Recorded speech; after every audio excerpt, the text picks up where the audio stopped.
Oke, sekarang kita belajar tentang, forms atau ya template driven form di Angular. Oke, jadi di sini saya menggunakan, Visual Code Editor online, online VS Code.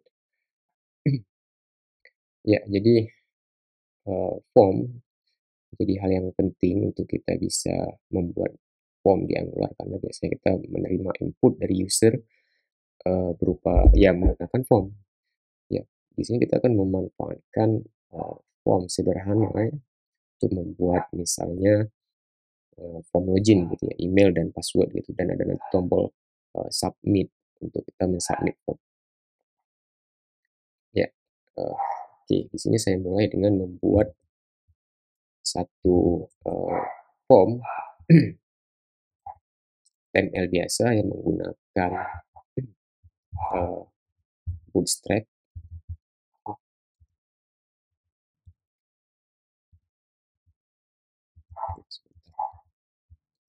Oke, menggunakan Bootstrap di mana, kita akan menggunakan form plotting darinya Bootstrap ya, form plotting.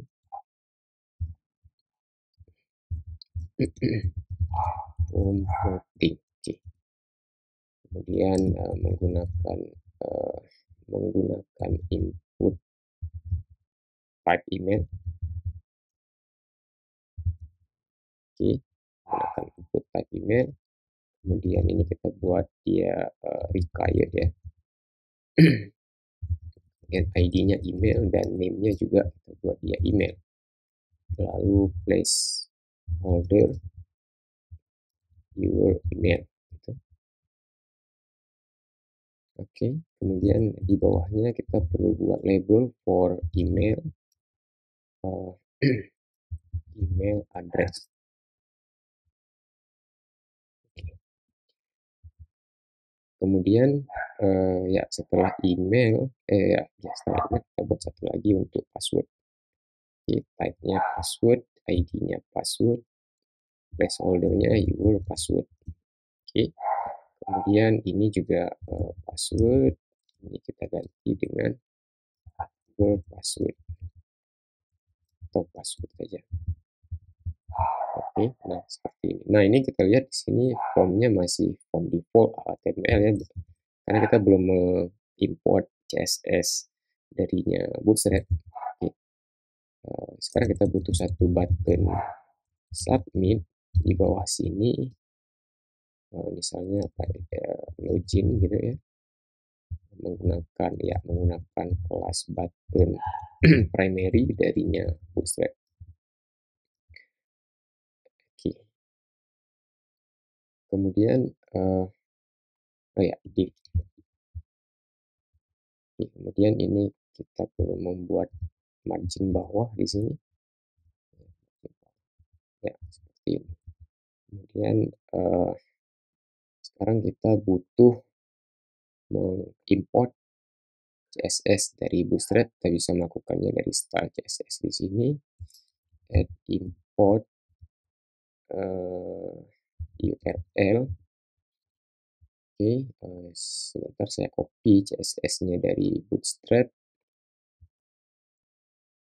Oke, ya. Oke, setelah kita copy, nah sekarang form kita berubah ya, dan, kita perlu menambahkan kontainer ya di sini. Kontainer. Oke, dan ya sedikit padding mungkin atas bawah kiri kanan. Oke. Nah, ini form sederhana menggunakan, Bootstrap form komponen darinya Bootstrap.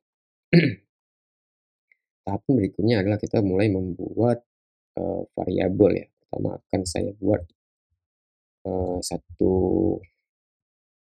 kelas user di sini untuk data model dari user.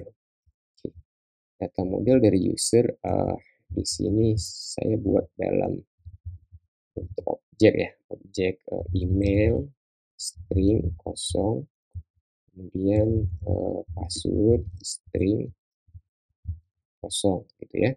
Lalu di bawah sini saya bisa kemudian menggunakan kelas user ini sebagai tipe data dari variabel user, sama dengan int user. Oke, inisialisasi nilai awal. Kemudian kita kemudian sudah bisa menggunakan ng model di sini. ng model menggunakan ng model two-way data binding dua arah. Yang ini user.email, kemudian yang sini user.password. Oke. Kemudian form ini juga kita perlu menambahkan ng form, ya. Kita memanfaatkan ng form di sini dan memanfaatkan event binding ng submit, di mana event ini akan tertrigger saat form ini nantinya disubmit. Ketika form ini disubmit, kita akan memanggil function on submit. Ya, artinya di sini kita perlu membuat satu konstruktor, kemudian function. Ya, mungkin nanti kita butuh konstruktor ini. Jadi saya buat konstruktor kosong. Oke, kemudian di ng submit tadi ya, kita butuh satu function on submit yang nantinya di sini dia akan mengkonsol log isi dari form ini. Ya, isi dari form ini. Jadi kita tujuannya adalah bisa menangkap, kita harus bisa menangkap inputan dari email dan password ini. Oke, dari user. Sekarang untuk melihat bagaimana two-way data binding atau ng model ini bekerja, untuk memastikannya kita bisa memprintnya di sini dengan menggunakan form.value format JSON. Oke. Jadi kalau kita ketik sesuatu password, nah sudah bisa tampil di template. Oke. Sekarang nilai yang tampil ini atau form.value ini bagaimana cara kita menangkapnya dari komponen TS. Ya, sedangkan dia adalah bagian dari template driven form, makanya disebut dengan template driven form. Jadi untuk menangkapnya dari komponen TS, kita bisa memanfaatkan view child, salah satu decorator dari Angular Core, namanya view child. Kita bisa membaca form ini. Nama variabelnya form, tipe datanya any. Oke, sehingga kemudian ketika form ini disubmit, kita bisa mengkonsol log this.form.value. Oke, nah sekarang kalau kita lihat di console log, jika ini diisi console log dan form ini disubmit, nah kita sudah bisa menangkap inputannya. Oke, oke. Jadi on submitnya sudah jalan, di formnya sudah ada datanya, dan datanya juga sudah bisa kita dapatkan baik di template maupun di komponen TS. Sekarang tahapan berikutnya adalah bagaimana cara kita memvalidasi form ini. Dimana tadi form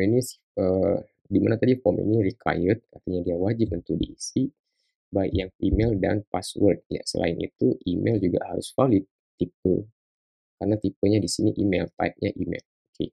Pertama kita membahas yang masalah required ini. Jadi ketika form ini kosong, dia harus bisa menampilkan email is required di bawah sini. Oke, dengan warna teks warna merah gitu ya. Jadi caranya saya bisa menambahkan satu div di sini dengan kelas invalid feedback yang merupakan kelas bawaan dari Bootstrap juga, untuk kemudian kita bisa mencetak name is required di sini, atau email is required di sini. Oke. Invalid feedback ini hanya akan tampil, ya, menggunakan directive kita cek, hanya akan tampil jika email itu ada errornya dan email tersebut sudah pernah diedit atau email sudah pernah disentuh. Oke. Oke. Nah, masalahnya sekarang properti email does not exist. Maksudnya properti email ini tidak dikenal karena ya, karena di sini kan namanya user.email ya, bukan email tapi user email. Sedangkan di sini variabel yang kita gunakan email, maka kita perlu menambahkan satu variabel email untuk mewakili ng model dari form email ini. Oke, Jadi kita mengekspor ng model dari form control ini ke variabel yang namanya email, sehingga kita bisa menggunakan variabel email ini di bawah sini. Nah, sekarang juga kita perlu supaya invalid feedback-nya ini tampil, kita perlu menambahkan satu kelas lagi di input ini menggunakan property binding kelas isInvalid. Ya, kelas is.invalid ini dari Bootstrap juga.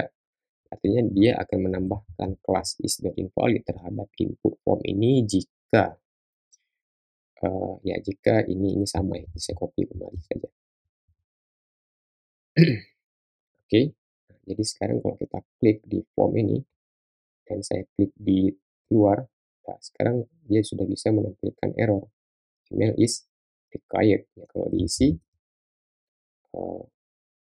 tampil, tapi ini juga sebenarnya harusnya error karena formatnya tidak sesuai dengan format email.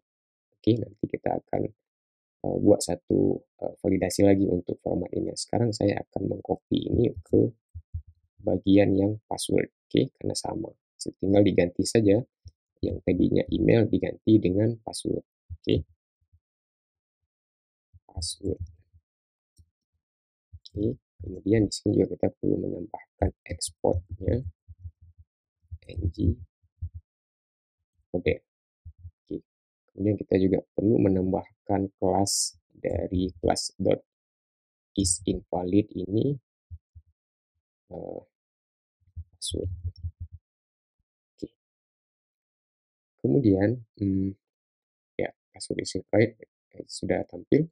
Sekarang untuk yang masalah email, pola email itu minimal harus mengandung tanda add gitu misalnya ya. Misalnya polanya seperti itu. Jadi saya akan menambahkan pola pattern atau pola di input type email ini. Saya perlu menambahkan pattern di sini, pattern email. Ini pattern dari regular expression untuk memastikan bahwa emailnya mengandung satu tanda add. Ya.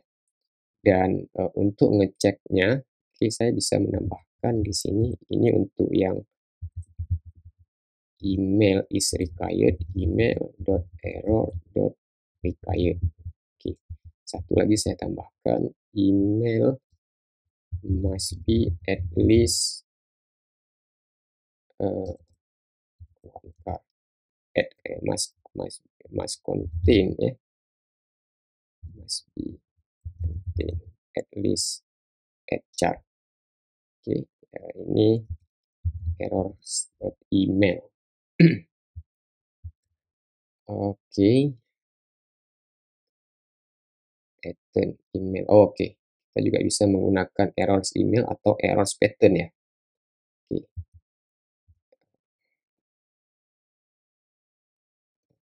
Coba kita pakai yang errors pattern. Required. Oke, seperti ini. Ini kalau kita isi, errornya yang tadinya required sekarang menjadi error pattern. Must be contain at least. Seperti itu. Must contain. Jadi ada dua error di sini, error required dan error pattern. Error pattern ini mengacu ke pattern yang kita buat di sini, tergantung dengan pattern yang kita sediakan. Oke, seperti itu. Nah, untuk yang password juga sama. Jadi ini tampil password .error.required. Misalnya di password kita punya satu properti min length misalnya gitu ya, min length. Jadi minimal password misalnya 8 karakter. Jika dia kurang dari 8 karakter, dia munculkan pesan password harus terdiri minimal dari 8 karakter. Oke, maka saya bisa membuat satu pesan error lagi di sini. Password must be at least 8 karakter. Misalnya ya, if-nya kita buat ng if password.errors.minlength. Oke, sehingga waktu di passwordnya diisi. Oke, ini error required waktu diisi 1 karakter 2 3 4 5 6 7 kapan, maka error-nya hilang. Kemudian juga untuk tombol login ini, kita bisa mendisable-nya. Jadi kita mendisable tombol ini jika form tersebut tidak valid, di mana form ini adalah bagian dari ngForm tadi, nama variabelnya form yang kita sudah buat di datas ini. Oke, jika form invalid, disable. Nah, sekarang posisinya buttonnya disable. Hingga saya isi satu data di sini, email dan passwordnya valid, baru ini di enablekan. Dan kalau kita submit form ini sekarang ini, dia sudah bisa menangkap inputannya. Oke, sesuai dengan apa yang diinput di form ini. Dan uh, juga ya, jika ingin memastikan di sini juga kita bisa membuat if misalnya this.form.valid, nah, bisa juga seperti itu. Kemudian di console log dan form ini di reset misalnya, form reset. Oke. Nah, kemudian ya kalau kita klik tombol submit sekarang, ya, submit, nah formnya di reset. Setelah di console log, kemudian formnya di reset. Seperti itu cara kita menangani template driven form ini.